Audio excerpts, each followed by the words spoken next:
This is the story of the day without sound.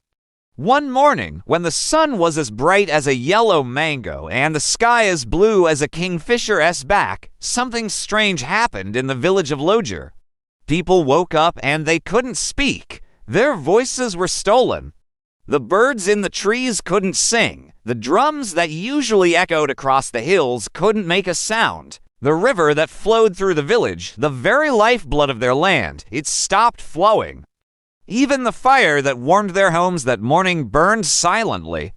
It was as if all the sounds in the world had gone on strike, leaving behind a terrifying silence. In that eerie quiet, one sound could be heard, a faint lullaby, a song in the ancient language of the Mother Earth, Mama Nyaru. The song was so beautiful, so heart-wrenching that people stopped whatever they were doing and just listened. It was being sung by an old woman named Yai, who was known as Mama Nyaru, the mother we all knew.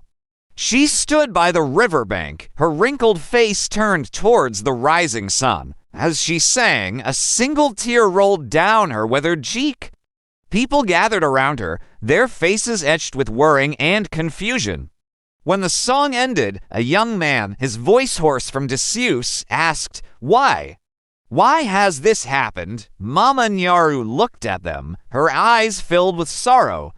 "This," she said, her voice like the rustling of dry leaves, "this is the punishment of the gods. They are angry with us." The young man shook his head. "But we have done nothing wrong. Have we not been wasteful with the water, the very life essence of our land?"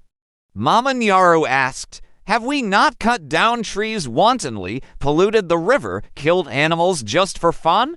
The people hung their heads in shame. They knew she was right. They had taken the gifts of nature for granted, causing this catastrophe. But how could they fix it? They looked at each other, fear and uncertainty in their eyes. Then Mama Nyaru, as if reading their minds, spoke. "We will find a way," she said, her voice firm. "We will bring back the sounds to our land. We will start with the river. It is the lifeline of our village. If we can make it flow again, we will bring life back to our land." And that's what they did. They stood by the river, the people of Lojer, and sang.